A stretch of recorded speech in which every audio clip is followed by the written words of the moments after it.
এটি নিউজ দেখছেন প্রিয় দর্শক, আপনাদের সবাইকে আমন্ত্রণ জানাচ্ছি স্বাধীন সংলাপে। সৌজন্যে আলোক হেলথ কেয়ার অ্যান্ড হাসপাতাল। আপনাদের সঙ্গে রয়েছি আমি মুন্নি ইউসুফ।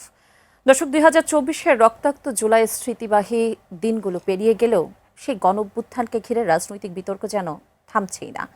জুলাই আন্দোলনের নেতৃত্ব, বিচার প্রক্রিয়ার অগ্রগতি, আন্দোলনের চেতনা নিয়ে রাজনৈতিক বক্তব্য, উগ্রবাদ ও মব রাজনীতি, এমনকি কূটনৈতিক ইস্যুতেও নতুন করে তৈরি হয়েছে নানা প্রশ্ন। জুলাই কি আজও আমাদের জাতীয় ঐক্যের প্রতীক, নাকি এটি ক্রমেই দলীয় রাজনীতির হাতিয়ার হয়ে উঠছে? সেই প্রশ্নটিকে সামনে রেখে আমরা আমাদের আজকের বিষয় নির্ধারণ করেছি রক্তাক্ত জুলাই এবং রাজনীতির তর্ক বিতর্ক। আমাদের সঙ্গে দুজন সম্মানিত অতিথি রয়েছেন নীলুফার চৌধুরী মনি, সংসদ সদস্য বিএনপি, আপনাকে আমন্ত্রণ জানাচ্ছি। আর রয়েছেন ডক্টর আতিক মুজাহিদ, সংসদ সদস্য কুড়িগ্রাম 2 ও যুগ্ম আহ্বায়ক এনসিপি, আপনাকে আমন্ত্রণ জানাচ্ছি। আমি শুরুতেই ডক্টর আতিক মুজাহিদ আপনার কাছে আসতে চাই। 4 জুলাই এনসিপির একটি সংবাদ সম্মেলন থেকে বলা হয়েছিল, দোষীদের বিচার ও রায় বাস্তবায়ন হলে জুলাই অভ্যুত্থানকে কেউ বিতর্কিত করতে পারবে না। এবং কিন্তু গত কয়েকদিন যদি আমরা বিশ্লেষণ করি, টেলিভিশন, টক শো, সামাজিক মাধ্যমেও জুলাই আন্দোলন নিয়ে নানা ধরনের প্রশ্ন, ব্যাখ্যা, পাল্টা বয়ানও কিন্তু সামনে এসেছে। 2 বছর পার হলো, এখনো কেন এই প্রশ্নগুলো সামনে আসছে? কোন প্রশ্ন আসতেছে? জুলাই নিয়ে যে বয়ানগুলো তৈরি হচ্ছে, বা বিভিন্ন, আমরা যখনই বলি রক্তাক্ত জুলাইয়ের কথা বলি, তখনই আসলে ঐক্যতার কথা বলি। আমরা যে ঐক্যটা আমরা কেন পাচ্ছি না? ঐক্যের ডেফিনেশন আসলে কি? আপনারা কি মনে করেন যে সবাই একই রকম করে ভাত খাবে, একই রকম করে কথা বলবে, এটা কি ঐক্যের জিনিস? ঐক্য একটা গ্রেটার অ্যাসপেক্ট। আপনি কালকে আওয়ামী লীগের নামায় দেন, পরশু দেখবেন যে বিএনপি, জামাত, এনসিপি সব দল মিলে পিটাইতেছে। Very simple. ফেসিবাদের ব্যাপারে সবাই একমত। আমার রাষ্ট্রের ব্যাপারে 1 ইঞ্চি যখন হিট করবে, দেখবেন সব দল যা প্রোটেস্ট করে বলবে যে এখানে কোনো ধরনের পুশিন চলবে না। আপনি ডিভিশন দেখছেন রাজনৈতিক কালচারে? আপনি দেখবেন বিরোধী দলের নেতারা গালি দিলে সরকারি দলের আপনার মানে অন্য নেতারা বলতেছে গালি কালচার দেওয়া যাবে না, বা বিরোধী দলের নেতারা দাঁড়িয়ে কিন্তু বলতেছে যে এই কালচার কোনো ধরনের চলবে না। সো আপনি গ্রেটার অ্যাসপেক্টে দেখেন, একটা রাষ্ট্র তো ভঙ্গুর ছিল, পুরো কমপ্লিটলি সেটার্ড। সেখানে অনেক জায়গায় ডাইভার্সিফাই আস্তে আস্তে গ্র্যাজুয়ালি চেঞ্জ হচ্ছে অনেক কিছু। আমরা সংসদ বলতেই বুঝতাম যে কোনো প্রথম দিনে ওয়ার্কআউট 190-290 দিন একবার করে যাবে, আবার যা চিল্লাবে, আধা ঘন্টা থাকবে, শেষ workout. This was the practice. এখন তো কনস্ট্রাকটিভ আলোচনা হচ্ছে, কত কিছু হচ্ছে প্রোডাক্টিভ। মানে আমরা সবসময় মারামারি দেখতে দেখতে হঠাৎ করে ভালো হলো কেন, এটাও খারাপ। আমার কাছে এইটা মাঝে মাঝে মনে হয় আর কি। ডেফিনেটলি দেয়ার আর সাম ইস্যুস, অনেক কিছু। বিতর্ক কোনটাতেই হয়, জুলাই নিয়ে বিতর্কটা শুরু করে, নানা রকম বয়ান তৈরি করে। আমার কাছে যেটা মনে পার্সোনালি, যাদের জুলাই একটা স্পেশালি এটাকে আওয়ামী লীগের মতো করে একটা বয়ান বানানো করে মানুষকে ট্যাগিং বা এটাকে চেষ্টা করা হচ্ছে যে এটা ওইরকম একটা জিনিস, এটা একটা শ্রেণীর জিনিস, এটা সবার না। যখন একটা শ্রেণী করবেন তখন আমার বিতর্কটা বাড়বে। আমি বলি জুলাই তো সবাই ক্লেম করতে চায়, তারেক রহমান সাহেব তো নিজে গিয়ে বক্তব্য দিল জুলাই শহীদদের। এখন হচ্ছে প্রকৃত, এখন বলেছে প্রকৃত ডেফিনেশন কি বোঝাবেন, আসলে এক্স্যাক্টলি কোনটা বোঝায়। এখন যেটা হয়েছে, সফট লিগার যারা আছেন এই জুলাইকে, কারণ আমাদের রাষ্ট্রের ইতিহাস হলো ডিভিশনের ইতিহাস। আপনি বলেন যে সমাজতন্ত্রের ইতিহাস শ্রেণীদ্বন্দ্বের ইতিহাস, আর ইসলামিস্টরা বলে যে পৃথিবীর ইতিহাস হচ্ছে সত্য মিথ্যার দ্বন্দ্বের ইতিহাস। আর আমাদের সমাজের হলো ডিভিশনের ইতিহাস। কি 71-এর পক্ষে আপনি হয় আপনি দেশের পক্ষে অথবা দেশের বিরোধী। এইটাই তো বয়ান ছিল, আপনি হয় আমার পক্ষে, নাহলে আপনি বিরোধী শক্তি। এইটা জুলাই এসে বলল যে না, আমরা সবাই বাংলাদেশি এবং সবাইকে ধারণ করে বহু দেশের, বহু ধর্মের, বহু ভাষার, বহু জাতিগোষ্ঠীর, ক্ষুদ্র গোষ্ঠী মিলে হচ্ছে বাংলাদেশ। এই জন্য জুলাইয়ের সময় দেখবেন যে আপনি মোমবাতি জ্বালিয়েছে, আবার দোয়াও হয়েছে। কেউ ওই দোয়া জানাজা পড়তেছে, কেউ তার ধর্ম অনুযায়ী চলছে। এবং আমরা এই this is the practice, fine practice of Bangladesh. এইটা this is call July inclusivity of Bangladesh. সবাইকে ধর্মীয় মূল্যবোধকে রেসপেক্ট করে বাংলাদেশ। এখন আসেন জুলাই ব্যবসা জিনিসটা, আপনি মেন বেসিক হলো যে আমরা এটাকে বিতর্কিত করার একটা ইচ্ছা। এই বিতর্কিত করলে লাভটা কার, আমাকে বোঝান। জুলাই বিতর্কিত হলে লাভ কার? জুলাইকে আপনি বিতর্কিত করিয়া পলিটিক্যালি বলতেছেন যে আপনারা এই সমন্বয়কে সব টাকা মেরে খাইছে। আপনি মেরে খাইছে, ইনভেস্টিগেশন, তাহলে কমিশন বানান, ফ্যাকচুয়ালি কথা বলেন। না বলছেন না অমুক দল করছে, অমুক দল নিজেকে নিচে দাবি নিচ্ছে, তাহলে আপনার কেন বলতেছেন? পলিটিক্যাল রেটরিক কিছু, ফ্যাকচুয়াল কিছু। হিস্ট্রি আর পলিটিক্যাল রেটরিক এক জিনিস না। তো সেই জায়গা থেকে এখন জুলাই নিয়ে অনেকের যার ডিস্টার্ব আছে, তারা এটাকে বিতর্কিত করার জন্য নানা রকম পোট্রেই করার চেষ্টা করা হয়। আমরা মিডিয়াতে দেখেছি, মিডিয়া ট্রায়াল হাসনাতের নামে 24 ঘন্টায় 99টা পজিশন আসছে একটা মিডিয়া গ্রুপ থেকে। What is this? আপনি যদি রিয়েলি হয় তাহলে করেন। হাসনাত পার্লামেন্টে দাঁড়িয়ে চ্যালেঞ্জ করলো যে ঠিক আছে আমরা সব ডিজিএফআই লাগাইতে আমার বিরুদ্ধে করেন। তা আপনি তাহলে এত চ্যালেঞ্জের পর আপনি যদি না করতে পারেন তাহলে আপনি চ্যালেঞ্জ নেন না, নাহিদের ব্যাপারে বলেন, নাহিদ দাঁড়ায় বললো যে ঠিক আছে আমার বিরুদ্ধে বলেন। তো আপনারা তাহলে আপনাকে বারবার চ্যালেঞ্জটা নিচ্ছে না কারা? কেন কেউ চ্যালেঞ্জ নিচ্ছে না? তো তার মানে কি? তার মানে আপনি ইন্টেনশনালি ক্যারেক্টার অ্যাসাসিনেশন করতেছেন মানুষের। এটা করে লাভটা কি? কারণ হচ্ছে এই জেনারেশনকে আপনি ভেঙে দিলে নতুন একটা জেনারেশন যে রাজনীতিতে আসছে, মানে আগে থেকে তৈরি হওয়া রাজনীতিবিদ না, এটা হঠাৎ করে এলিট ক্লাসে ঢুকে গেছে বা এটা স্টেক হোল্ডার নিয়ে নিছে, এটা অনেকে সহ্য হচ্ছে না যে এরা আসে কথা বলবে কেন। এই জন্য দেখবেন অনেকে টোকাই বলে, অনেকে এই বলে সেই বলে, নানা রকম কথাবার্তা বলে। ইট মিনস আপনাকে নানা রকম আসপেক্ট দিয়ে বলে, এটা বাইরের শক্তি। আমার কাছে মানে জুলাইয়ের এখনকার ফাইটটা হচ্ছে কালচারাল ফাইট। কালচারাল এস্টাবলিশমেন্ট কোনোভাবে চাচ্ছে না। আমি খুব আজব হইলাম, আমি শিল্পী সমিতির আজকে ইলেকশন আপনার দেখছেন কি জানি না, কমপ্লিটলি নিউ ফেসেস। আগে আমরা দেখতাম আওয়ামী লীগের এ টিম, আওয়ামী লীগের বি টিম ইলেকশন করতে কোথায়, শিল্পী সমিতিতে। এখন পুরো নোট টু ফেস সবাই চলে আসছে। আমি পরিচিত ফেসগুলো কই, কারণ সারাদিন তো এটা তো শেখ হাসিনা তুস্তি গায়ে বেড়াচ্ছে, এখন তারা সাহস করতে প্যানেল দিতে পারতেছে না। তার মানে দিস ইজ বাংলাদেশ। কারণ হচ্ছে এটা একটা আমাদেরকে এমনভাবে পুরো ফুল ইনচার্জ এই ইন্ডাস্ট্রিটা যারা বয়ান উৎপাদন করে, কমপ্লিটলি তারা জুলাইকে ধারণ করে না, জুলাইকে চায় না। এই কারণে জুলাইয়ের বিতর্কটা নানা রকম করে দেয়। শাওনের মতো লোক এমন সব শব্দ ইউজ করে, এমন সব কথাবার্তা বলে যেগুলো আনএক্সপেক্টেড, এটা বাংলাদেশের সাথে যায় না। আর একটা আসেন যে জুলাই ব্যবসা জিনিসটা কি। অনেকে জুলাই ব্যবসা করে, অনেকে বলে ধর্ম ব্যবসা করে। ইস্যুটা কি? ইস্যুটা হচ্ছে আপনি জুলাই ধারণ না করে জুলাইটা উপরে উপরে করেন। এটা বক ধার্মিক কথা বলি যে আপনি যা না তা দেখান, যা বলেন তা করেন না। ধর্মের ক্ষেত্রে সেম জিনিস, আপনি ভোট আসলে নামাজ পড়েন আর অন্য সময় নামাজ পড়েন না। আপনি সবসময় মিথ্যা কথা বলেন, ভোট আসলে সহি দেখান। দ্যাট ইজ এটাকে ধর্মকে আবেশ নিয়ে একটা কি ব্যবসা, এটাকে হলে ব্যবসা। মানে ব্যবসা তো সবাই করে, আপনি কিন্তু কথার ব্যবসা করেন। আমরা যারা অ্যাঙ্কর তারা কি তাদের উপস্থাপনা ব্যবসা করে। সো সেলিং ইজ এটা হচ্ছে একটা মার্কেটিং ল্যাঙ্গুয়েজ। সো একই জিনিস পলিটিক্যাল ল্যাঙ্গুয়েজ আরেক ধরনের আসে, বা মুনাফিকে এসে নানা রকম শব্দ আসে। তো ওভারঅলি জুলাইকে বিতর্ক আমার কাছে মোটা দাগে সব ঠিক আছে। এখন জুলাইকে কীভাবে বিতর্ক হবে, জুলাই যে একটা মানুষের আকাঙ্ক্ষা ছিল সেইটা বাস্তবায়নে কতটুকু আগাইলো সেটা নিয়ে ডিবেট থাকবে, কেমনে বাস্তবায়ন হবে। তাহলে আমার কাছে মোটা দাগে পৃথিবীতে যত সমস্যা এটা হচ্ছে পদ্ধতিগত সমস্যা। যে আপনি একই জিনিস, ওনারাও চায় গুড গভর্নেন্স, ওনারাও চায় গুড গভর্নেন্স। তো what is your good governance, your method and his good governance of method. এই পদ্ধতির পার্থক্য দিয়ে কিন্তু পার্টি অনেকগুলো হয়। আর আপনার না আমার পার্টির মতো করে হইতে হবে, তাহলে তো পার্থক্য থাকবে না, সবাই সবার মতো করে। Exactly. So this is what we are doing. সুতরাং জুলাইকে যেভাবে দেখানো হয় মোটা দাগে, আমি তো গ্রেটার পয়েন্টে দেখাইলাম যে গ্রেটার অ্যাসপেক্টে রাষ্ট্রের একটা এক্সটার্নাল ইস্যু, একটা ইন্টারনাল ইস্যু। আগে দেখেন, আগে সব ফরেন পলিসি আরেকটা দেশের চোখে দেখা হইতো, এখন কি তাই সেভাবে দেখা হয়? আমার কাছে মনে হয় না। There is a change over there. তার মানে পোস্ট জুলাই বাংলাদেশের ফরেন পলিসির চোখ চেঞ্জ হয়েছে, বাংলাদেশের স্ট্র্যাটেজিক সিকিউরিটি অ্যাসপেক্ট চেঞ্জ হয়েছে, এবং আরও কিছু জায়গায় চেঞ্জ করা দরকার, সেগুলো আটকে রাখা হয়েছে।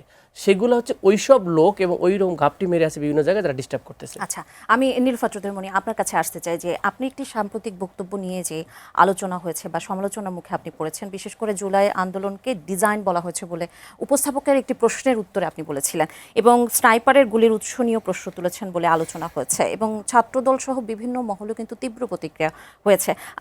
আসলে আপনি কি বোঝাতে চেয়েছিলেন, এবং আপনার কি মনে হয় যে আপনার বক্তব্য ভুলভাবে ব্যাখ্যা করা হয়েছে? ধন্যবাদ আপনাকে, যারা শুনছেন, এবং আমার সহ-আলোচককে শুভেচ্ছা।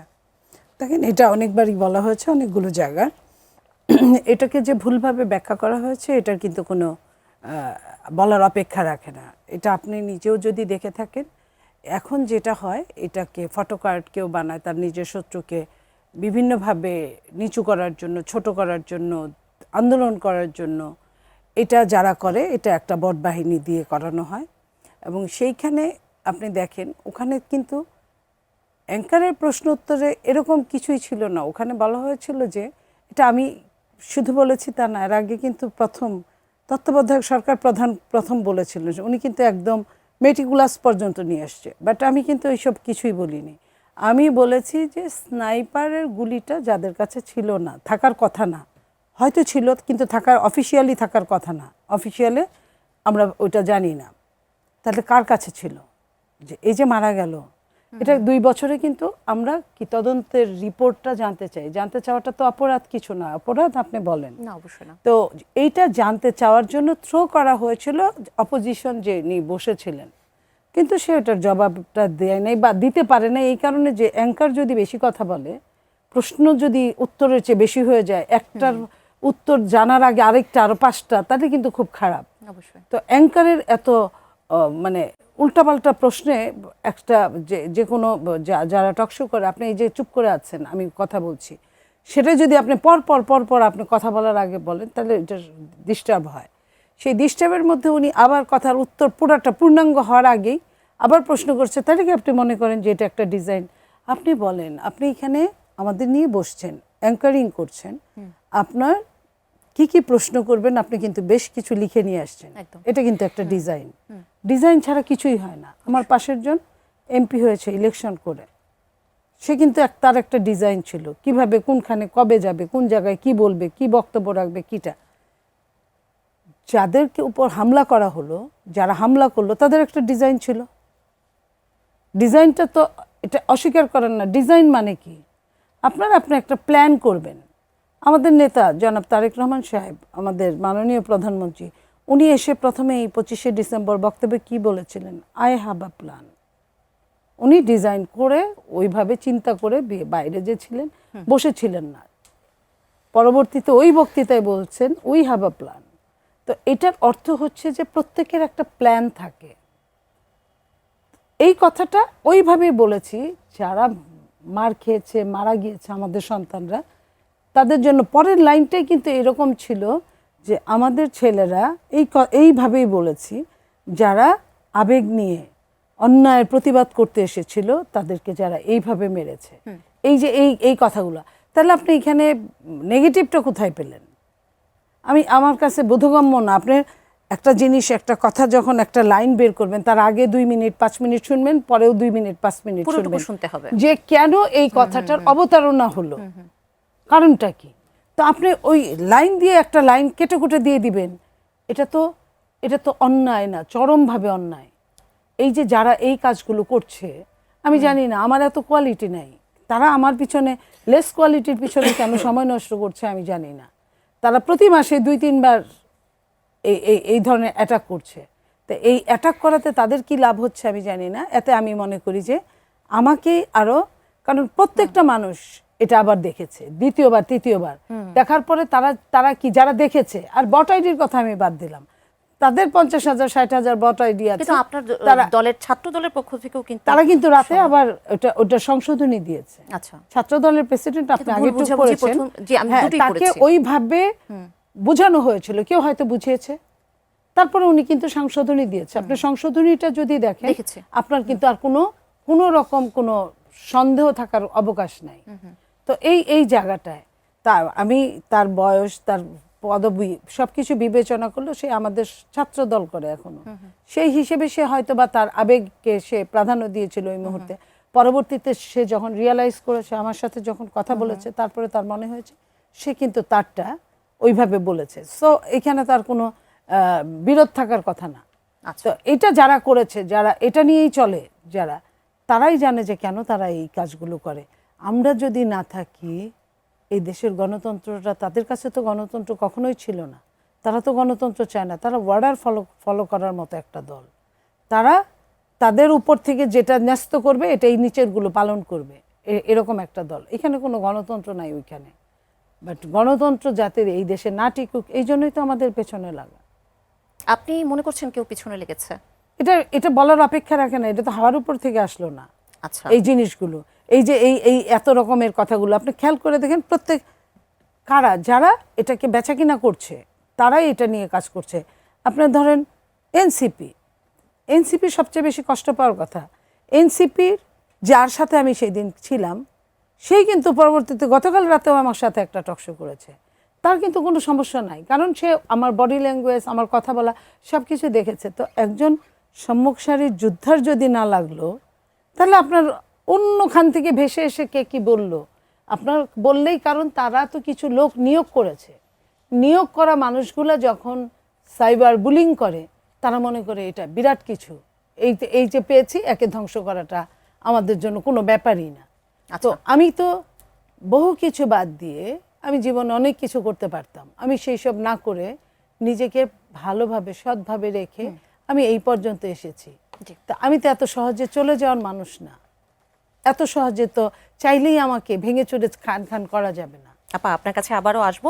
একজন দর্শক আছেন ফোনে। জি দর্শক, আপনার নাম বলে প্রশ্নটি রাখুন। হ্যালো, আসসালামু আলাইকুম। ওয়ালাইকুম আসসালাম। জি বলুন।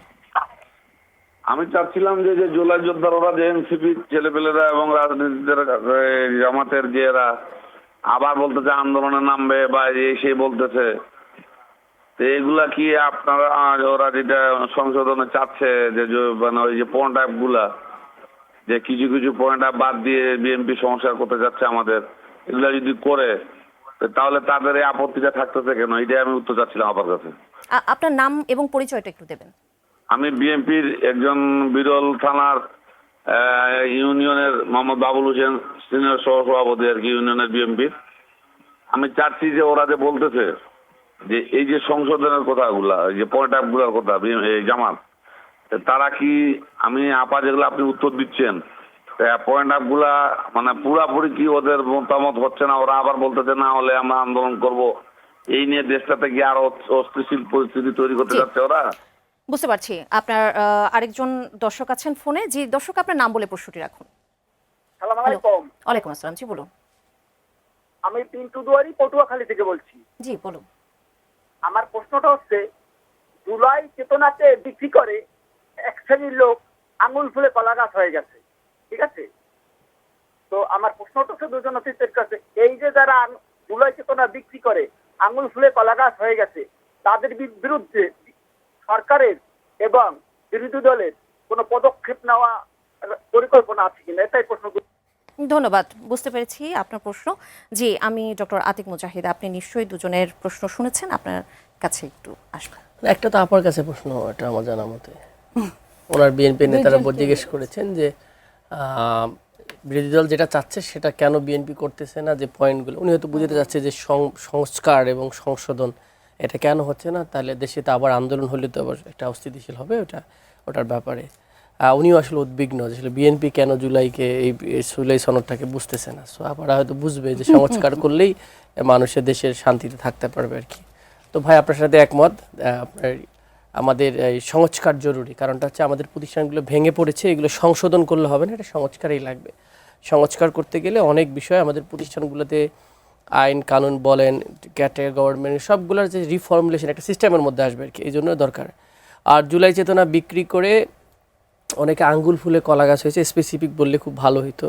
কে কে হয়েছে জুলাই ছিল জুলাই বিক্রি করলে আবার বিক্রি হয় এটা তো জানতাম না, কি কি কত টাকায় মূল্যে বিক্রি সেটা তো বুঝলাম না। হতে পারে বলতে পারেন এরকম যে এই জুলাই অভ্যুত্থানের পরবর্তীতে অনেকে সমন্বয়ক নাম দিয়ে করতে পারে, অনেকে বিএনপির নাম দিয়ে করতে পারে, অনেকে এনসিপি নাম দিয়ে, অনেকে জামাত নাম দিয়ে করতে পারে, করে তার বিভিন্ন জায়গায় আয় ইনকাম করতে পারে অবৈধভাবে। এইরকম যদি কেউ থাকে সেটা যে স্পেসিফিক রেফার করতেন তাহলে আমাদের জন্য ভালো হতো। সেক্ষেত্রে তিনি যেমনটি বলেছেন যে সরকারি দল এবং বিরোধী দলের করণীয় কিছু রয়েছে কিনা। আসলে এটা তো একটা জেনেরিক কথা, জুলাই বিক্রি করা কেমন, আসলে বিক্রি বলতে গেলে কি বুঝাইতেছেন আপনি?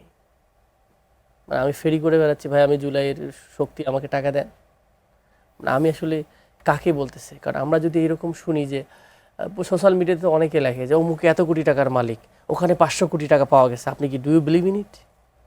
যদি এইরকম হয় তাহলে একটা হাইপের উপরে আপনি আছেন, তাহলে আপনি ফ্যাকচুয়াল চেক করে নেন যে আসলে কোন লোকের ব্যাপারে বললেন, সেই লোকটা ইনভেস্টিগেশন করেন। আর যদি মনে করেন যে অনেক টাকার মালিক হয়েছে, দুদক আছে ইনভেস্টিগেশন করার জন্য, আপনি অভিযোগ দেন যে এই লোকটা আগে খাইতে পারতো না, এখন অনেক টাকার মালিক হয়েছে, আপনার আল্লাহর রাস্তায় একটু ওনার ব্যাপারে ইনভেস্টিগেশন করেন। তা নাহলে আপনি যে গণহারে সবাইরে বলেন, তাহলে কিন্তু সব মানুষের সবাই ছোট করা হয়ে যায়। জুলাই তো আপনার জন্য দরকার ছিল, কারণ আপনি আজকে যে কথা বলতে পারতেছেন, প্রশ্ন করতে পারতেছেন, আমরা এখানে আসতে পারতেছি, এটা তো শেখ হাসিনার সময় তো এটা ইনকমপ্লিট। কাকে আপনাকে কোনোভাবেই সম্ভব ছিল না, কে আসবে না আসবে সব ঠিক করে দেওয়া হয়তো, নিউজ কি কথা বলা, প্রশ্ন করা, অনেক কিছুকে কন্ট্রোল করা হয়তো আর কি স্বাধীনভাবে। এবং সংসদ সদস্য আমরা এখন তো গিয়ে এলাকায় যে পরিমাণ চার্জ করে আমাদেরকে, মনে হচ্ছে যে আমরা হেভি কোয়েশ্চেন, মানে সবাই কোয়েশ্চেন করে শিখে গেছে, হ্যাঁ এটার জবাব দেন ওটার জবাব দেন। তাই আমি মাঝে মাঝে ভাই রে ভাই ব্যাপক অবস্থা, আমি সংসদের সাথে বিপদে আছি আমরা দেখতেছি। তো এটা ভালো যে সবাইকে অ্যাকাউন্টেবল করা, অ্যাকাউন্টেবল করাটা ভালো, জবাবদিহিতার মধ্যে থাকলে ভালো। উনি যে প্রশ্ন করছেন সৎ নিয়তেই করছেন যে এইরকম যদি কেউ করে, যে কোনো আজকে তো নাহিদ ইসলাম বলছে জাতীয়তাবাদের নাম করেও কেউ যদি ব্যবসা করে তাও ধরা উচিত। আমি এই প্রশ্নটা আসলে আসতে চাই, আসলে জাতীয়তাবাদের নাম করে আসলে কি ব্যবসা, এইটা বলতে কি বুঝিয়েছে? এটা বোঝেন না, যদি এইটা যদি আমরা না বুঝি তাহলে ওইটাও তো আমরা বুঝতে পারছি না। জাতীয়তাবাদের ব্যবসাটা হলো এরকম যে আমি বাংলাদেশ ভালোবাসি, বাংলাদেশকে আমি গার্ড দিব, সবকিছু বাংলাদেশের প্রায়োরিটি দেখবো, আমার দেশের নাগরিককে কেউ হিট করতে দিব না। আমি জাতীয়তাবাদ মিনস কি, বাংলাদেশ ফার্স্ট, এটাই তো মেইন, সবকিছু বাংলাদেশে আমার ছেলেপেলে আগে পাবে, হ্যাঁ এটাই জাতীয়তাবাদের মেইন মিশন। কিন্তু আমার লোকরে মারতেছে, আমি কথা বলতেছি না। খেয়াল করেন, আমার কি বর্ডারে হত্যা হয়নি 4 মাসে? আমার এখানে 10,000 লোক যদি শুভেন্দু ঢুকে দিয়ে দিছে ঢুকালো, এটা তো আমার বাংলাদেশি লোক না। আমরা তো এখনই আমাদের এখানে লোক বেশি, এখন এডিশনাল ঢুকানো হচ্ছে, এগুলো তো আমাদের জন্য কষ্টকর। আপনার 12-15-20 লাখ রোহিঙ্গা পড়ে আছে আমার দেশে, তাই না? আমার দেশে তো সিকিউরিটি থ্রেট আছে, এই লোকগুলোকে ঢুকানো হচ্ছে। তাহলে আপনি এটা অ্যাকশন নিতেছেন না, তাহলে আপনি বলছেন আমার দেশের ফার্স্ট, তাহলে আপনি কোন ধরনের জাতীয়তাবাদ? এর আরেকটা জিনিস দেখেন, জাতীয়তাবাদের ইস্যুটি নিয়ে পুশিন নিয়ে পার্লামেন্টে এতে আসছে, আমাদের আলোচনা আসছে, সে নোটিশ গায়েব হয়ে গেছে। তাহলে আপনি কি ধরনের জাতীয়তাবাদ? ইন্ডিয়া খেপে যাবে এই জন্য আপনি আপনার দেশের কথা বলবেন না? ইস্যুটা তো এরকম দাঁড়াচ্ছে যে আপনি আরেকটা রাষ্ট্র আপনার আমি একটু দিকে। আপার কাছেও যেতে হ্যাঁ, চাই exactly. এই বিষয়ে, আপার কাছ থেকে আমি একটু ক্লিয়ার হতে চাই।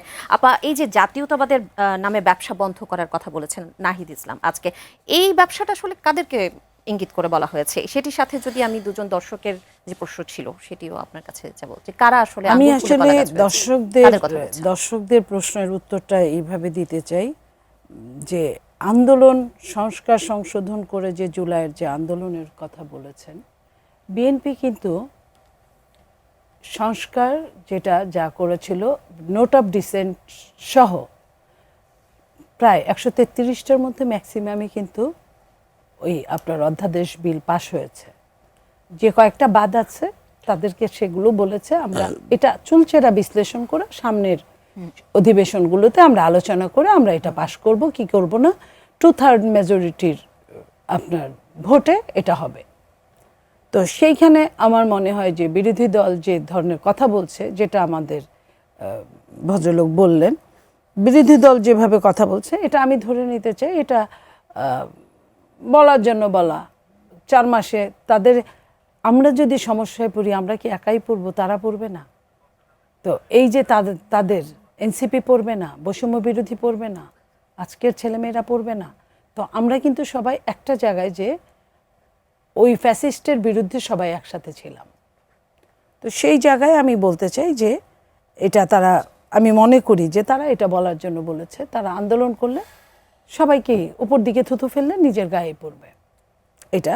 দ্বিতীয়টা যেটা বলেছেন যে আঙ্গুল ফুলে কেউ কেউ কলা গাছ হয়েছেন, যে কারণে দেখেন আসলে 1 মণ দুধের মধ্যে 1 ফোঁটা চুনাই যথেষ্ট, কথাই বলে দুধ নষ্ট হওয়ার জন্য আর কিছু লাগে না। যারা জুলাই আন্দোলনে ছিল তাদের ম্যাক্সিমাম 90% তারা ব্যাক টু দ্য প্যাভিলিয়ন। তারা কিন্তু দেখেন বিশ্ববিদ্যালয়ের ছেলেমেয়েরা ফিরে গেছে, যারা চাকরির জন্য কোটা আন্দোলনে ছিল তারা আবার চাকরির জন্য রেডি হচ্ছে। তারা অনেকেই যারা আছে তাদের কেউ কেউ হয়তো করেছে, এটা সবখানেই থাকে, সেটার জন্য সেটার জবাবদিহিতা আছে। সেটার জন্য ঢালাওভাবে আমরা যদি সবাই বলি তাহলে জুলাইটা আসলে টিকবে না, এটা চেতনা বিক্রি কারখানা হয়ে যাবে। তো আমরা চাই জুলাইটা টিকে থাকুক, জুলাইটা এমনভাবে থাকুক যেখানে যে কোনো সরকার এটাকে স্মরণ করে, যে কোনো সরকার ট্রান্সপারেন্ট হতে বাধ্য হয়, যে কোনো সরকার স্বৈরাচার মুক্ত হতে বাধ্য হয়। তা এটা যদি টিকে না থাকে আমাদের লস। লাইক আমরা 90-এর লাস্টে আমি আন্দোলন করেছি, 90-এ আমি স্কুল কলেজ বিশ্ববিদ্যালয় 3টাই পড়েছি। তো 90-এর অভ্যুত্থানটা কিন্তু হয়তো ওইভাবে স্পার্ক করে নাই আজ পর্যন্ত, এটা কিন্তু প্রায় 36 বছর হয়ে গেছে, ওইভাবে স্পার্ক এখন করে না, বাট ওটার কিন্তু একটা রেশ আছে এখন পর্যন্ত। ওটা নিয়ে কিন্তু এইভাবে কথা হয় নাই, জুলাইকে নিয়ে যেভাবে কথা হচ্ছে সেইভাবে 90-এর এটা নিয়ে আমি যেটা বলি, আমি যখন বিশ্ববিদ্যালয়ে 90-এ যখন আন্দোলন করেছি, যখন এরশাদ মুক্ত হয়েছে, স্বৈরাচার মুক্ত হয়েছে, আজকে আমি এমপি, তাও 1-এর অধিকবার এমপি, এখন আমি যে সম্মানটা না পাই, আমি 90-এ সেই ছাত্রনেত্রী হিসেবে অনেক বেশি সম্মানিত হয়েছি। এখন পর্যন্ত ওটার ধারাবাহিকতা আছে, সিনিয়ররা দেখলে ওই সম্মানটা করে। তো সেই জায়গায় আমি বলি যে জুলাইটাও বেঁচে থাকা দরকার আমাদের জন্যই, এই রাষ্ট্রের জন্য। তো এই রাষ্ট্রের জন্য বেঁচে থাকার জন্য যা যা করা দরকার, এটার জন্য জুলাইয়ের যারা বেনিফিশিয়ারি, আমরা এক ধরনের বেনিফিশিয়ারি, আর অন্য দল জামাত এক ধরনের বেনিফিশিয়ারি, আমি মেন বেনিফিশিয়ারি বলতে চাচ্ছি ইয়াংদেরকে, তাদের এটা মনে রাখতে হবে। নইলে আজকে যে প্রশ্নটা আমার ভাই করলেন, এটা আরও 20 জন 10 জন করলে কি হবে? জুলাইয়ের চেতনা থেকে অনেকটা দূরে সরে যাবে। এটা ওদেরকেই পাহারা দিতে হবে, সেই দায়িত্বটা তাদের, প্রহরী তাই মনে হিসেবে। করছেন আপনি? আমি মনে করি ওদের সবচেয়ে বেশি, কারণ আজকের সন্তান আগামী দিনের রাষ্ট্রনায়ক। আজকে যে তরুণরা জুলাই যুদ্ধ করেছে সামনের কাতারে থেকে, ওরাই আগামী দিন এই দেশের হাল ধরবে, আমরা চাই বা না চাই। তো হাল ধরতে গেলে যদি ওই যে 1 মণ দুধে ওইটা যদি হয়, তাহলে তো হাল ধরে সেই শান্তিটা পাবে না, মজাটা পাবে না। রাজনৈতিকবিদদের উপর যদি একবার বাজে কমেন্ট চলে আসে, সেটা কিন্তু কিউর হতে বেশ অনেক দিন লাগে। তো এই জায়গাটায় আমি বলবো যে জুলাইয়ে তারা যেন এই কথাটা মনে রাখে। যারা চলে গেছে তারা ম্যাক্সিমাম, এটা কিন্তু জনগণ তাদেরকে মনে রাখবে, কিন্তু তারা যে চলে গেছে এটা কিন্তু বুঝবে না যে বেশিরভাগ তো অনেস্ট ছিল, চলে গেছে, তারা অন্য কাজে ব্যস্ত হয়ে যাওয়ার চেষ্টা করছে। কিন্তু এই এদের প্রতিনিধি যারা থাকবে, 2-4 জনও যদি এই কাজটা করে, তাদেরকে মনে রেখে অনেকটা ক্ষতি হবে রাষ্ট্রের জন্য, তাদের জন্য, আমাদের জন্য। জি, একজন দর্শক আছেন ফোনে। জি দর্শক, আপনার নাম বলে প্রশ্নটি রাখুন। হ্যালো হ্যালো, ওয়ালাইকুম আসসালাম। জি বলুন আপনার নাম এবং। আমার নাম শাহাবুদ্দিন, আমি নারায়ণগঞ্জ সোনারগাঁ থেকে বলছি। জি বলুন। জি শাহাবুদ্দিন সাহেব, আমরা শুনতে পাচ্ছি আপনাকে। আমি মনিয়াপাড়ে একটা প্রশ্ন করতে চাই আর কি। জি করুন, আমরা শুনছি আপনাকে, বলুন। আসসালামু আলাইকুম আপা। জি ওয়ালাইকুম সালাম, বলেন ভাই। আপা, আমি দীর্ঘ 25 বছর ধরে আমরা সৌদি আরব থাকি। বর্জর শেখ হাসিনার আমলে দেশের মধ্যে আসলে 8 দিনও দেশে থাকতে পারি না। আমরা দেশ তাইরা ফলাই থেকে আসছি না 5 আগস্টের বেলা 1 মাস ছুটিতে আসছিলাম, দেশে থাকতে পারি নাই। আজকে জামাত যেইভাবে দেশের মধ্যে একটা অঘটন ঘটাইতেছে, কিন্তু এই জামাত যদি হযরত শেখ হাসিনা অরিজিনাল নির্বাচন দিত, ক্ষমতা না ধরে রাখতো, তাহলে এই জামাত বাংলাদেশের মধ্যে কোনো নামগন্ধ থাকলো না। আজকে এই জামাত ছাড়া কারে দিয়ে এত পাওয়ার দেয়, আমি খালি এই জিনিসটা আপনার কাছে জানতে চাই। আমরা আলাপে যাব, তবে তার আগে আরো একজন দর্শক আছেন ফোনে। জি দর্শক, আপনার নাম বলে প্রশ্নটি রাখুন। হ্যালো, আপনার নাম, পরিচয় এবং আপনার প্রশ্ন। হ্যালো, আসসালামু আলাইকুম। ওয়ালাইকুম আসসালাম। জি বলুন। আমার নাম গোলে নূর, আমি কুড়িগ্রাম উরুঙ্গাবাড়ি থেকে বলছি। জি বলুন, আমরা শুনছি, বলুন। আমার দুটো প্রশ্ন আছে। একটা হলো যে জুলাই আন্দোলনটা প্রথমে কোটা সংস্কার আন্দোলন থেকে শুরু হয়েছে। তো আমরা যে কোটায় বাধাপ্রাপ্ত হয়ে চাকরি পাই নাই, অথবা আমাদের কোনো স্বজন ছিল না, মামা খালু, এদের দৌলতে চাকরি হওয়া, এটাও হয় নাই। টাকা পয়সাও ছিল না, এটাও হয় নাই। আজ আমার সার্টিফিকেটের বয়স 42 বছর, মাস্টার্স পাস করে বসে আছি বেকারত্বের অভিশাপ নিয়ে। জানেন তো কুড়িগ্রাম খুব অভাবী এলাকা। আর এই মাস্টার্স পাস করে বসে আছি, কোনো কাজকর্ম নাই। তো সংসদে আলোচনা হয় যে বেকার সমস্যার সমাধান করবেন, আমাদের সার্টিফিকেট গুলো কি মূল্যায়ন করবেন কিনা, এটাই আমার প্রশ্ন। আর দ্বিতীয় প্রশ্ন হলো, আমার স্বামীর আগের বউ, উনি আনসার ভিডিপির ইনচার্জ ছিলেন। উনি মারা যাওয়ার পর আমার বিয়ে করেছেন। তো বিয়ে করার পরে ওর পেনশন ভাতাটা বন্ধ হয়ে গেছে, এটা কি আবার চালু করবেন কিনা, এটা নীলুফার মনি আপার কাছে, এটা আমার প্রশ্ন। পেনশন ভাতার কথা। জি অসংখ্য ধন্যবাদ আপনাকে। আমি শুরুতে একটু ডক্টর আতিক মুজিদ আপনার কাছে এই প্রশ্নের উত্তরটা, যেহেতু আপনার এলাকারই একজন ফোন করেছিলেন, একটু কি উত্তর দেবেন যে সার্টিফিকেটের। হ্যাঁ, গোলানের আপাকে, কর্মসংস্থানের কথা। জি গোলানের আপাকে ধন্যবাদ। আসলে কি বলি, কুড়িগ্রামে তো আমরা অন্য অন্য ডিস্ট্রিক্টে বেকারত্বের চেয়ে কুড়িগ্রামে একটু বেশি। আমরা তো আসলে, আপনি যদি বলেন, আমার সংসদে আসার একটা অন্যতম কারণ হলো আমি কিন্তু ইউনিভার্সিটিতে পড়াইতাম। আমার এলাকার মানুষের কথাগুলা সংসদে বলার লোক আমি পাই, শুনি নাই আর কি। আমাদের এলাকার ভয়েসটা, যে আমরা এখানকার মানুষ, কুড়িগ্রামের মানুষ, এখানে কর্মসংস্থান নাই, মানুষগুলো ভালো, ওনার কথা শুনলেই বুঝতে পারতেছেন যে উনি কত নাইভলি কোয়েশ্চেন করলো, যে যেখানে কোন কোয়েশ্চেন কোথায়, তারপরে উনি কিন্তু বলতেছেন ওনার বিষয়টা, যে ওনার আসলে স্পেস নাই যে কোথায় বলবে আর কি। তো সে জায়গা থেকে আসলে কর্মসংস্থানের জন্য এই অঞ্চলে কোনো শিল্প কারখানা নাই, 2টা ছিল, সেটাও বন্ধ হয়ে গিয়েছে। নারীদের জন্য আরও বেশি সমস্যা। আমাদের দেশে কিন্তু একটা সার্ভে খুব কম হয়, নারী কিন্তু 51% এখন, আমার যতটুকু আন্ডারস্ট্যান্ডিং আর প্রায় 51%। তার মানে হচ্ছে অর্ধেকেরও বেশি নারীরা। এবং আমাদের এলাকার নারীরা কিন্তু অনেক কর্ম করতে চায়, প্রচুর কাজ করে। তো সে জায়গায় ওনাদের কিন্তু দেখেন, উনি 42 বছর হয়েছে, উনি সার্টিফিকেট নিচ্ছে, কিন্তু ওনার কাজের কোনো ব্যবস্থা নেই, উনি কাজ করতে চাইতেছে। এটা একটা বড় সংকট। আমি একাধিকবার পার্লামেন্টে দাঁড়িয়ে বলেছি যে আমাদের অঞ্চলগুলোর জন্য স্পেশাল, আমার জামালপুরে কিন্তু সেম অবস্থা, স্পেশাল কেয়ার নেওয়া উচিত। যে জেলাগুলো পিছিয়ে আছে, এডিশনালি যেমন ওখানে বন্দর আছে, তাহলে বিজনেস কিন্তু শুধুমাত্র পাথর আসে ইন্ডিয়া থেকে আমাদের, ওই থেকে হুঙ্গামাটি দিয়ে। যদি পাথর না এসে অন্য কোনো বিজনেস করা যায়, তো আমাদের এখানকার প্রোডাকশন করে বাইরে ইন্ডিয়াতে দাও, তাহলে ওই অঞ্চলের নারীদের আপগ্রেড হইতো। যে নারীদের জন্য অনেকগুলা যেটা করছে আমরা দেখলাম, ব্রাক কিছু কাজ করছে, আর হলো আমাদের এই আয়েশা আবেদ ফাউন্ডেশন আর কি, অল্প ছোট ছোট কিছু ক্রাফটস, এটাকে আরো মেসি আকারে নেওয়া উচিত নারীদের কর্মসংস্থানের বিল। আজকে আমরা একটা প্রোগ্রামে ছিলাম জাতীয় ওই যে পল্লী উন্নয়নের, তা ওখানে বলতেছে যে তারা 1 লক্ষ টাকা পর্যন্ত করতেছে, মানে ঋণ স্যাংশন করতেছে, এবং প্রথম দিবস পালন হলো। এবং অনেক জায়গায় আমাদের এলাকায় যে সাধারণ মানুষ অনেক কিছু জানে না যে কোথায় কি ফেসিলিটিস আছে, ইটস অ্যানাদার প্রবলেম। আচ্ছা, কর্মকর্তারা কিন্তু জানায় না যে আপনারা আমাদের কাছে আসেন। সেক্ষেত্রে আপনি যেহেতু সংসদ সদস্য, আপনার কোনো উদ্যোগ রয়েছে? আমার ইনিশিয়েটিভ, উনি তো 1 আসনের, আমি 2 আসনে, যাই তারপরে বলতেছি যেটা আমি এখন পর্যন্ত 3টা ইনভেস্টরকে কুড়িগ্রামে নিয়ে গেছি, চাইনিজদেরকে, যে নারীদের জন্য আপনারা কি করতে চান। কারণ আমার একটা এজেন্ডাই ছিল নারীদের কর্মসংস্থানে আমি করব আমি, এবং আরেকটা আইডিয়া ছিল আমার নারীদের জন্য উইকলি মার্কেট চালু করা। অনেক নারী আছে গ্রামে ভালো আচার বানাইতে পারে, উনি উইকলি যেন 2 দিন এসে, যেমন আমাদের এখানে আছে, উনি এটা প্রোডাক্ট বিক্রিও যদি উনি পার ডে যদি মানে 2 দিনে যদি 1500 টাকাও করে, তাহলে মাসে 7-8 হাজার টাকা যদি ইনকাম করতে পারে, হিউজ কিন্তু। তো এটা আমি অনেকবার চেষ্টা করতেছি, দেখা যাক। এরকম বেশ কিছু ইনোভেটিভ জিনিস নিতে হবে যেন নারীরা তার কাজ করার স্পেসটা তৈরি হয় আর কি। জি, আমি নীলুফার চৌধুরী মনি আপনার কাছে আসতে চাই। 2টি প্রশ্নের উত্তর আপনার কাছ থেকে যাব, যেহেতু 2জন দর্শক ফোন করেছে, সাথে সাথে আরেকটি প্রশ্নের উত্তরও আপনার কাছ থেকে যাব। শুরুতেই আসি, যেই প্রশ্নটি করেছিলেন যে আমরা বিরতিতে যাবার আগে একজন দর্শক ফোন করেছিলেন, শাহাবুদ্দিন, তিনি বলেছেন জামাতের কথা বলেছিলেন, সেই প্রশ্নের উত্তরটি এবং পেনশনের কথা বললেন, আপনার নিশ্চয়ই মনে আছে। জি, আমি জামাতের শাহাবুদ্দিনকে বলতে চাই যে শাহাবুদ্দিনের যে প্রশ্নটা আমার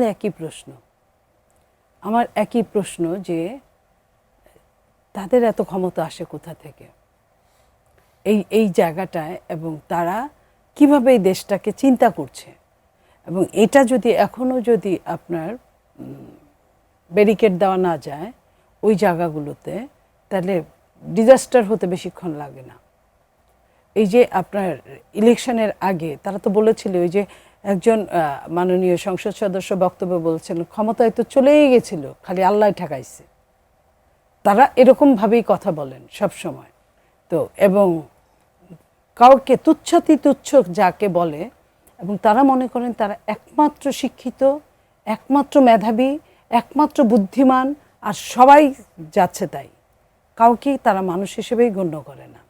এবং সবচেয়ে বড় কথা যে ধর্ম বিক্রি করা রাজনীতি, এটা এই দেশের জন্য না।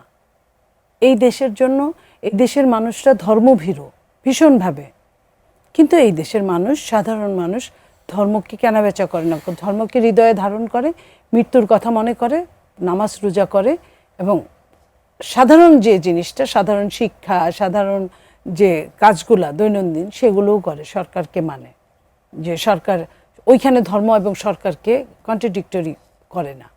তো সেই জায়গায় আমরা মনে করি যে এটা তার কথাটা সাধারণ মানুষের কথা, শাহাবুদ্দিন সাহেবের, এবং এটা নিয়ে সরকার অবশ্যই চিন্তা করবে ফিউচারে। আর যে গুলেনুর যে কথাগুলো বললেন, খুবই দুঃখজনক। 42 বছরের জীবন থেকে সে একটা চাকরি পায় নাই, এটা তার জীবনে যে কত বড় দুঃখের, সেটা আমি বলবো। আমার সাথে মাননীয় সংসদ সদস্য আছেন, উনি কিছু কথা বলেছেন যে কি করছেন ওখানে, সেটার সাথে এই যে আমি দেখেছি বাংলাদেশে অনেক এলাকায় আত্মনির্ভরশীল হওয়ার জন্য বিদেশে অনেক কিছু রপ্তানি করে, যেমন মিডল ইস্টে প্রচুর টুপি সাপ্লাই করে, প্রচুর। সেইখানে ঝুড়ি, কাঁথা, নকশি কাঁথা, জামালপুর কিন্তু নকশি কাঁথার জন্য বিখ্যাত। আমাদের ওই পাশে, নদীর ওই পাশে কিন্তু কুড়িগ্রাম। তো সেই জায়গাতে আমি বলতে চাই, গুলেনুরের যেহেতু সরকারি চাকরির সময় নাই, ফতোয়া সুন্দর সুন্দর নাকি, হ্যাঁ ফতোয়া সুন্দর সুন্দর, এবং গুলেনুরদের জন্য আতিকরা যে ব্যবস্থাটা করতে পারে সেটা হলো কর্মসংস্থানের ব্যবস্থা করা। ব্রাক যেভাবে গিয়েছে, ব্রাককে যদি এমপি মহোদয় আরও রিকোয়েস্ট করেন যে আরও কিছু যান সবার জন্য, ওইভাবে চাকরির কিছু এনজিওকে নেওয়া, এবং বিদেশের সাথে কথা বললে তাদের কিছু কর্ম জায়গাটা ঠিক করে দিয়ে বাইরের যাতে রপ্তানি করা হয়, রপ্তানি ছাড়া কিংবা বাইরে কাজ করা ছাড়া, বিদেশি রেমিটেন্স আনা ছাড়া এই দেশে কিন্তু একদম অচল হয়ে যাবে। সেইখানে গুলেনুর কাজ করতে পারে, এবং তার পেনশন ভাতার জন্য আমি এমপি মহোদয়কে বলবো যে সংসদে উনি যেন উপস্থাপন করে এবং উত্থাপন করে, এবং আমাকেও যেন স্মরণ করিয়ে দেয় এই যারা আছে। আমি অবশ্যই এটা জনগুরুত্বপূর্ণ একটা প্রবলেম। আনসার তো না, আনসার এটাকে আমরা যাতে ব্যবস্থা করতে পারি, যে বলতে পারি সামগ্রিকভাবে, শুধু তারই না, সে একটা সিম্বলিক, অনেকেরই সারা বাংলাদেশে এই সমস্যাটা আছে, এটা নিয়ে আমরা কাজ করতে চাই। আপা 1 মিনিটে যদি জাতীয়তাবাদের নামে যে ব্যবসা, তারপর আমরা একটু বিরতিতে যাব। দেখেন, এটা একটা দল আরেকটা দলকে যখন কথা বলে তখন দলকে ধরে যেটুক হয় সেটুকু বলে, যেটুক হয় না সেটুকু বলে। আমি এইটুকু বলতে চাই যে সে একটা প্রশ্নের উত্তর দিয়েছে সুযোগ পেয়ে। আমাদের এই যে এমন না, কক্সবাজার রুটটা আপনার মাদকের একটা, যেখানে যেখানে বর্ডার এরিয়া সেখানেই সবগুলো রুটই, নট অনলি কক্সবাজার। এটা এক ধরনের হাসির সংসদ, কিন্তু হাসিরও জায়গা। কিছু কিছু জরুরি কথা বলে সেখানে সবারই কিন্তু এটা এক ধরনের আনন্দ দেয়, এটাও সত্যি। তো সেইখানে বাবু গয়েশ্বরচন্দ্র রায় এই কথাটা দুষ্টুমি করে বলছিলেন, কিন্তু ঘটনাটা তো সত্যি। আর ঘটনাটা শুধু এমন না যে কক্সবাজার দিয়েই যায়, সেটা যেহেতু মায়ানমারের পাশে, ওই দিক দিয়ে কিছু ইয়াবা আসে, যেটা ইয়াবা বদি তারা যে ব্যবস্থাটা করেছিল ওটা তার একদিনে বন্ধ হয় না। নাহিদ ইসলাম যেটি বলেছেন সেটি হলো যে যেহেতু সীমান্ত হত্যা বন্ধ করা যাচ্ছে না এবং পুশিন ঠেকানো যাচ্ছে না, এগুলো নিয়েই আসলে তিনি মূলত বলেছেন যে জাতীয়তাবাদের নামে যে ব্যবসা সেটি আসলে বন্ধ করুন, তিনি সেটি বলেছেন। সীমান্ত বন্ধ করা না যাওয়া, পুশিং এটার কথার সঙ্গে জাতীয়তাবাদী ব্যবসার কোনো সম্পর্ক নাই। সে যেটা খুচাটা দিয়েছে সে অন্যভাবেই খুচাটা দিয়েছে, যেটা একটা দল আর একটা দলকে খুচা দেয়। তো আমি তাকে বলবো যে তাদেরও অনেক রকম সমস্যা আছে, তারা ছোট ভাই হিসেবে আমরা অনেক কিছু বলি না, কিন্তু জনগণ তো বলে, এই কিছুক্ষণ আগেই বললো, আমরা এইসব বলতে চাই না। তবে তাদেরও ওইভাবেই বোঝা উচিত যে একজন দুইজন দুষ্টুমি করলে সবার নামে যে এটা হবে, সেটা তার ঠিক না। সে তার জায়গা থেকে আরো একটু দায়িত্বশীল কথা বললে আমরা খুশি। ডক্টর আতিক মুজাহিদ, আমরা একটু আগে জানতে পারলাম যে সাভারে জুলাই পদযাত্রায় হামলা হয়েছে, এবং এর সাথে যদি বলি যে এনসিপি দেশব্যাপী মাসব্যাপী যে জুলাই মার্চ কর্মসূচি ঘোষণা করেছে, কিন্তু গোপালগঞ্জকে এই তালিকা থেকে বাদ দেওয়া হয়েছে, এটা কি নিরাপত্তার কারণেই বা কিছুক্ষণ আগের ঘটনার সাথে কি আমরা মিলাতে পারি? আমি প্রথম কথা হচ্ছে, একটু আগে আমি জানতে পারছি 3 জন আহত হয়েছে ককটেল হামলায়, এবং ওখানে অলরেডি মামলা করা হয়েছে। তো যেটা ইস্যু হলো যে সবচেয়ে শঙ্কার জায়গা হলো লাইট বন্ধ করে দেওয়া হলো, এরকম আমি যতটুকু জানতে পারলাম আমাদের স্রোতে। তাহলে হামলার আগে তো প্ল্যান করাই ছিল এটা। তো হু আর দ্যাট পিপল, যে একটা জুলাই পদযাত্রা হইতেছে, খুবই ইজিলি একটা প্রোগ্রাম, জুলাই জাগরণ, তারা নিয়ে কাজ করতেছে, পলিটিক্যালি প্রোগ্রাম করতেছে। তো সেখানে আমি যতটুকু জানতে পারছি সেখানে আওয়ামী লীগের অংশ জড়িত আছে বা অন্য রাজনৈতিক দলও জড়িত থাকতে পারে, বাট মোস্টলি এটা একটা প্ল্যান ওয়াইজ হয়েছে, যাতে করে জুলাই এই পদযাত্রাটা মুভ না করতে পারে আর কি। তো এটা আমরা খুবই তীব্র নিন্দা জানাচ্ছি, এবং এটা গভর্নমেন্টকে বলবো যে যারা এটার সাথে জড়িত তাদেরকে দ্রুত অ্যাকশন নেওয়া হোক আর কি। দ্বিতীয় যেটা বলেন গোপালগঞ্জের ইস্যুটা, হ্যাঁ আমার একটা গল্প মনে পড়লো। ওই আমাদের বর্তমান ধর্মমন্ত্রী, ওনার এক ভাই আমাকে একবার গল্প বলেছিল, বলছে যে আওয়ামী লীগের লোকরা সব নর্মালি ইলেকশন আসলে বিএনপিতে জয়েন করে, অনেকে আছে খুবই ডাইহার্ট বিএনপি হয়ে যায়।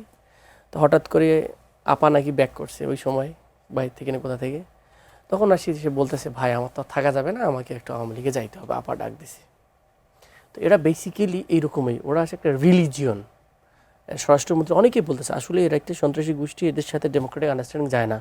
তারা জুলাইকে, মানে জুলাই যত সিম্বল আছে সেগুলোকে ডিস্টাবিলাইজ করবে, জুলাই যদি স্পিরিট আছে সেগুলোকে বিতর্কিত করবে, জুলাই যারা অভ্যুত্থান ধারণ করে তাদেরকে তারা কোনোভাবেই অ্যাকসেপ্ট করবে না বাংলাদেশে। এখন নির্বাচিত সরকার ক্ষমতায়, সেখানে আসলে আপনারা নির্বাচিত বলেন অনির্বাচিত বলেন, যারা সন্ত্রাসী কার্যক্রম করে, বাংলাদেশে তো আওয়ামী লীগ সবচেয়ে একটা বড় সন্ত্রাসী গোষ্ঠী ছিল। আপনি সব এলাকায় দখল করে রেখেছিল 17 বছর, এটা তো স্বীকার করতে হবে। এটা ছাত্রলীগের পেটুয়া বাহিনী ছিল, যুবলীগের মাস্তান বাহিনী ছিল, সব ত্রাসের রাজত্ব করছে, কেউ তো ভয়ে কথা বলতো না। এটাকে আমরা দেখি নাই? কয়জন লোক তখন বিএনপিতে মিছিল করছে বা অন্য বিরোধী দল কয়জন মিছিল করছে আমরা দেখছি না আমরা সবাই। কারণটা কি? তাদের এই আতঙ্কের কারণে বাড়িতে বাড়িতে গিয়ে পিটিয়েছে, আমরা দেখেছি এরকম। তো খুব ডিসপারেট ছিল। আপনার এখনো তাদের তো ফাইন্যান্সিয়াল যে সোর্স, বাংলাদেশের সব টাকা তো তাদের হাতেই। আপনি যদি বলেন টিভি স্টেশনগুলো তালিকা করেন, এগুলো এখনো চলতেছে, মালিকানা কার? আপনি ব্যবসায়ী প্রতিষ্ঠানের মালিকানা কার? All the staffs whatever you are seeing, এটা সব জাস্ট 1-2 জন লোককে শিফটিং করে বিএনপির লোককে বসাই দিয়েছে উপদেষ্টা হিসেবে। আমরা তো দেখি যে, আমরা তো শুনি যে বিভিন্ন বড় বড় গ্রুপে বিএনপি 20 লোকজন সেকেন্ড। উপদেষ্টা হয়েছে এখানে হয়ে এটাকে সেভ করতেছে, আলটিমেটলি তাদের হাতেই তো আছে। এস আলমের টিভিতে 2টি টিভি আছে, বিভিন্ন কার্যক্রম চলতেছে না, তো এরকম তাদেরই গোষ্ঠীটা আছে এবং অন্যান্য যারা আছেন এবং রাজনৈতিকভাবে যারা প্রতিপক্ষ মনে করেন বিএনপির লোকজন থাকতে পারে আমরা মনে করি, তো সেখানে আক্রান্ত হয়েছে, এগুলোতে সরকার ব্যবস্থা নেওয়া উচিত। জি, নীলফা চৌধুরী, একই প্রশ্ন আপনার কাছে রাখতে চাই। গোপালগঞ্জে তালিকা থেকে এনসিপি বাদ দিয়েছে এবং যেটি বলছেন যে এখনো আসলে শঙ্কা কিছু দেখছেন, আসলে শঙ্কার কি জায়গা আছে কিনা? দেখেন, গোপালগঞ্জে এনসিপিকে আলাদা চোখে দেখবে এটাই স্বাভাবিক। সারা বাংলাদেশের একরকম একটা মিশ্রণ আছে, কিন্তু গোপালগঞ্জ একমাত্র যেটা শেখ হাসিনার বাড়ি হিসেবে, ওখানে আওয়ামী লীগ এবং সেই আওয়ামী লীগরা তারা তাদের দুর্গর মধ্যে তারা ওইভাবেই আছে। এখন সেই দুর্গ যদি না সরে সেটা, এবং সাধারণ কাপড় চোপড় পরা সাধারণ মানুষ সেখানে, যেটা এনসিপিকে গত বছর যা করেছিল, এখান থেকে তো শিক্ষা নেওয়ার অনেক কিছু আছে। তো এইবার যখন এনসিপি এই অনুষ্ঠানগুলো বের করলো, আমি এনসিপিকেও বলবো যে ওইভাবে মানে তৈরি হয়ে যাওয়া তাদের দরকার, কারণ আমরা চাই না যে একটাও অনাহত কোনো ঘটনা ঘটুক। এই যে 3টা ককটেল, এবং আল্লাহ না করুক যদি কারো কোনো আরো বেশি কোনো ক্ষতি হয়ে যেত, যে মানুষটা চলে যায় তাকে তো আর ফেরত পাওয়া যায় না। সেই জন্য আমি বলবো যে এনসিপিরও ওই গোপালগঞ্জের ইসে আলাদাভাবে তাদের রেডি হওয়া উচিত প্রত্যেকের। 30 সেকেন্ডে আমি একটা প্রশ্ন, শেষ প্রশ্নটা আপনার কাছে রাখতে চাই। সাবেক উপদেষ্টা মাহফুজ আলম তিনি অভিযোগ করেছেন নির্বাচনী সুবিধা নিতে কিছু রাজনৈতিক দল উগ্র ডানপন্থী গোষ্ঠীগুলোকে ব্যবহার করেছে এবং এখন দূরত্ব তৈরি করেছে। তিনি একটি পোস্ট দিয়েছেন, তিনি যেমনটি বলেছেন যে খোদা হাফেজ এরকম কিছু বলেছে। এটা আসলে দেখেন, আভ্যন্তরীণের মধ্যে আভ্যন্তরীণ গোলযোগ, বুঝছেন, তারা আসলে ব্যবহার করেছে। এখন তারা নিশ্চয়ই যেটা বলেছেন, মাহফুজ যেটা বুঝাতে চেয়েছেন সেটা তো এনসিপিকেই বুঝাতে চেয়েছেন আমার যদি ভুল না হয়, এবং উগ্র ডানপন্থী বলতে তো জামাতকেই বুঝাতে চেয়েছেন। তো সেইখানে তারা এই ধরনের বলা বলি চলবে, এবং বাইরেও এই কথাগুলো আছে যে তাদের মধ্যে একটা ভাঙনের একটা জায়গায়, খুব সিরিয়াস জায়গায় আছে। ইতিমধ্যে তারা আপনার সিটি কর্পোরেশন বা স্থানীয় সরকার নির্বাচনে তারা কিন্তু যার যার মতো প্রার্থী ঘোষণা করেছে, ঢাকা থেকে শুরু করে। এখান থেকে আমরা আমাদের একটা মানে আলাদা দল হিসেবে আর চেয়ে বেশি কিভাবে আমরা বলবো, আমরা দেখতে থাকি। জি, ধন্যবাদ এবং কৃতজ্ঞতা আপনাদের দুজনকে আমাদের অনুষ্ঠানে আসবার জন্য। দর্শক, আজকের মতো এখানেই শেষ করছি, আগামীকাল আবারও হাজির হব। সে পর্যন্ত সুস্থ থাকুন, ভালো থাকুন, সবসময় এটি নিউজ দেখতে থাকুন। ধন্যবাদ সবাইকে।